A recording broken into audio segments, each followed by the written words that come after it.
Hello friends, दोस्तों आज हम सीखेंगे एमपीएससी, एसएससी, रेलवे बोर्ड और किसी भी कंपटीशन एग्जाम के लिए वेरी इंपॉर्टेंट क्वेश्चन।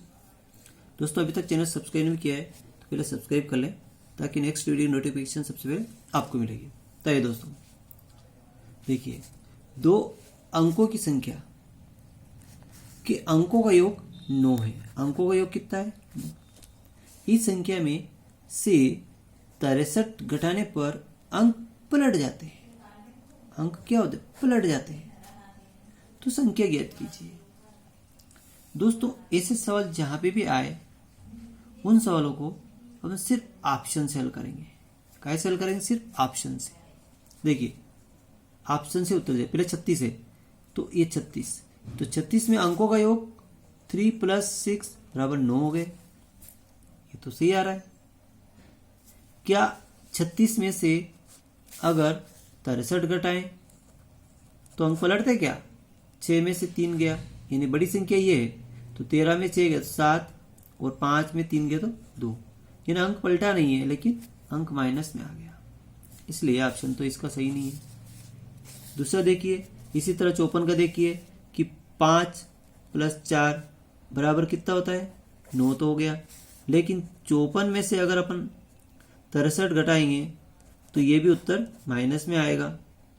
कितने में आएगा? माइनस, और 6 3 9 माइनस में आएगा। ये भी गलत है इसका। फिर 18 देखते हैं, 1 + 8 = 9 हो रहा है, ये भी 9 हो रहा है, लेकिन 18 में से अगर 63 घटाएं तो ये भी उत्तर माइनस में आएगा।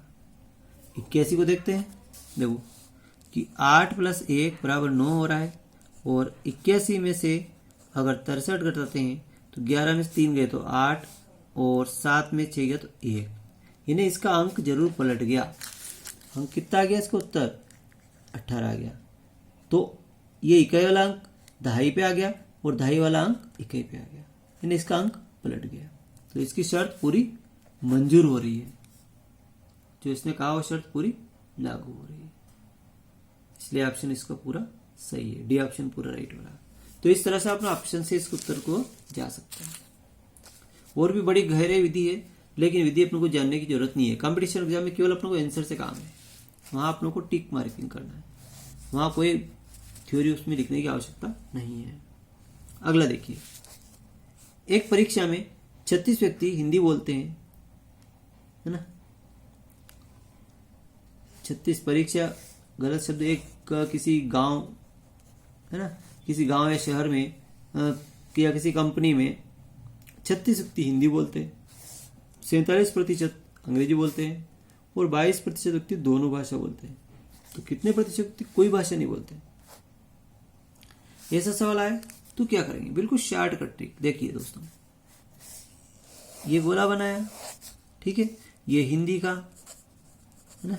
इस हिंदी दोनों, पहला सबसे पहले दोनों बोलने वाले की संख्या लिख दो आप, 22%, ठीक है। तो 22% दोनों बोलने वाले हैं और ये अंग्रेजी बोलने वाले हैं, है ना। तो 22% दोनों बोलने वाले हैं, इसमें कितना है? हिंदी वाले में कितने? 36 व्यक्ति। कितने? 36। तो 36 में से 22 घटा दो तो 6 में से 2 गए तो 4, 3 में 2 गए तो 1, यानी कि 14% व्यक्ति केवल हिंदी बोलते हैं। केवल हिंदी अगर पूछे तो केवल हिंदी, और 22% हिंदी भी बोलते हैं, नहीं, कुल मिला के ये हिंदी बोलने वाले, लेकिन ये केवल हिंदी बोलने वाले, ये तो अंग्रेजी भी बोलते हैं। ये व्यक्ति 22 व्यक्ति ऐसे जो, इसमें 22 व्यक्ति दोनों भाषा बोलते हैं।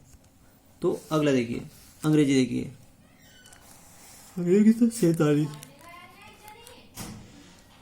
22 घटाया, 7 में 2 गए 5, 4 में 2 गए 2, यानी 25% केवल अंग्रेजी बोलते हैं, केवल अंग्रेजी बोलते हैं। और 47% तो है ही से अंग्रेजी बोलने वाले, 22% दोनों भाषा बोलते हैं। अब ये व्यक्ति ऐसे हैं जो कुछ न कुछ भाषा अवश्य बोलते हैं। तो कितने हो गए? 14 + 22 + 25 कितने हो गए? देखो 4 2 6 ने 5 11 का 1 हासिला 1 3 2 ने 3 ने तो 5 ने 6, यानी 61% व्यक्ति कुछ न कुछ भाषा बोलते हैं। तो कितने व्यक्ति भाषा नहीं बोलते हैं? कोई भाषा नहीं बोलते हैं, यानी कि 100% में से 61% माइनस करेंगे तो कितना आएगा, बचेगा आपका 39%। व्यक्ति कोई भाषा नहीं बोलते। 39% व्यक्ति कोई भाषा नहीं बोलते। थैंक यू दोस्तों। नेक्स्ट क्वेश्चन और देखिए, एक क्वेश्चन और। एक व्यापारी 2 घोड़ों को प्रत्येक 5,668 रुपए में बेचता है। प्रत्येक घोड़े को बेचता है, क्या करता है, बेचता है 5,668 रुपए में। एक घोड़े की कीमत ये और दूसरे की भी कीमत यही है, दोनों बराबर कीमत है। इनमें से एक घोड़े पर 10% लाभ होता है और दूसरे पर 10% की हानि होती है। तो पूरे सौदे में उस व्यापारी को क्या प्राप्त होगा। अब जिसको सवाल कभी हल नहीं किया वो तो सीधा उत्तर ये लगा देगा, न तो लाभ न हानि, क्योंकि 10% लाभ भी हो रहा है, 10% हानि हो रही, दोनों बराबर हो गए। सबसे 100% उत्तर वो यही लगाएगा। या कोई ये नहीं सोचे कोई दूसरा और भी लगा सकता है, लेकिन अधिकतम उत्तर यही लगेगा। और जिसको याद होगा वो सही उत्तर लगाएगा। तो अपने को सही उत्तर याद करना है। कंपटीशन एग्जाम बिल्कुल एक एक अंक का मायना रखता है। अगर आप सोच लो, अगर आपको 80 नंबर चाहिए, अगर 2 अंक कम पड़ गए, सोच लो आप नौकरी से हट गए।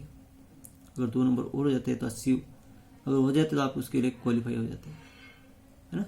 इसलिए एक एक अंक का मायना रखता है। नौकरी बहुत महंगी है, एक बार नौकरी लग गई तो जिंदगी भर आराम है।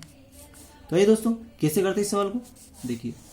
जब भी 10% लाभ हो, 10% हानि हो एक ही चीज पर, है ना, 2 घोड़े, तो एक पे 10% लाभ है, एक पे 10% हानि, ऐसे अगर सौदे आए, या 20% लाभ 20% हानि, है ना, ऐसे अगर सवाल आए तो कुछ नहीं करना। ये कितना % लाभ हानि हो रही, 10% की हो रही, इसके बटा कुछ नहीं लिखना, 10 लिखना, ये करके वर्ग लगा देना, कुछ नहीं करना।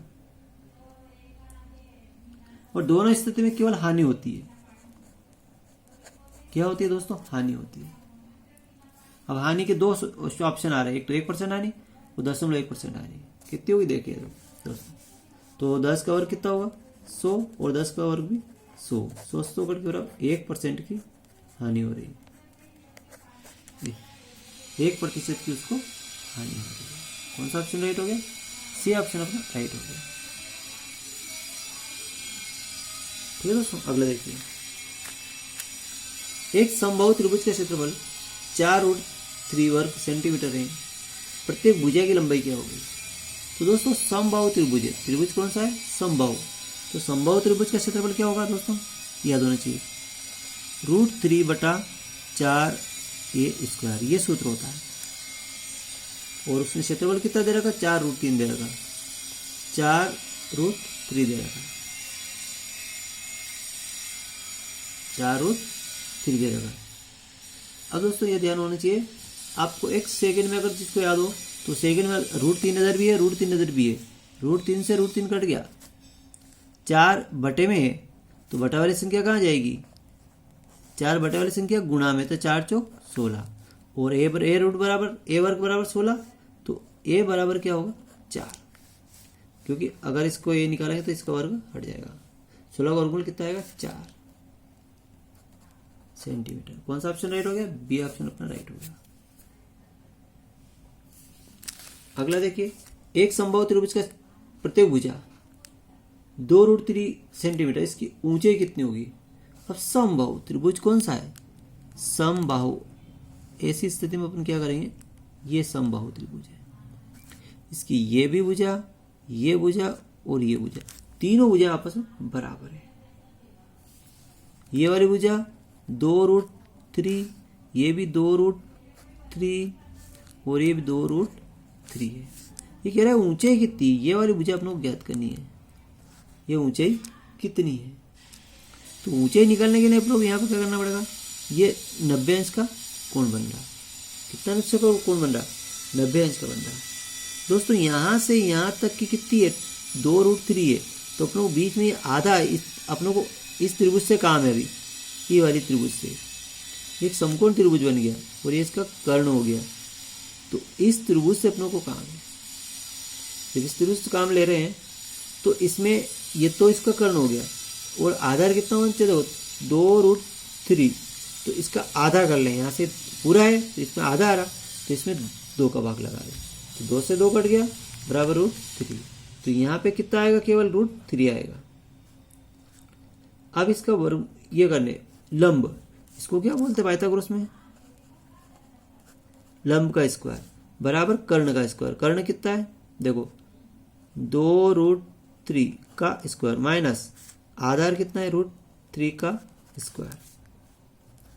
तो कर्ण का स्क्वायर, इस 2 का स्क्वायर करें, 2 दूनी कितना होगा 4, और 3 का वर्गमूल हटेगा तो 3, माइनस 3 का वर्गमूल हटेगा तो 3, क्योंकि रूट घात में 2 बार लिखेंगे तो आधी घात, एक घात हो जाएगी। 4 तारी 12 माइनस 3, और 12 में से 3 गया तो 9। तो लंब बराबर 9 आ रहा, लंब स्क्वायर है तो लंब बराबर √9, √9 का वर्गमूल 3 आएगा, वर्गमूल निकल जाएगा, कितना आएगा 3 सेंटीमीटर। तो ऊंचाई इसकी है 3 सेंटीमीटर, कितने दोस्तों 3 सेंटीमीटर। तो थैंक यू दोस्तों, वीडियो अच्छा लगे लाइक करें, अधिक से अधिक दोस्तों शेयर करें, सब्सक्राइब करना न भूलें।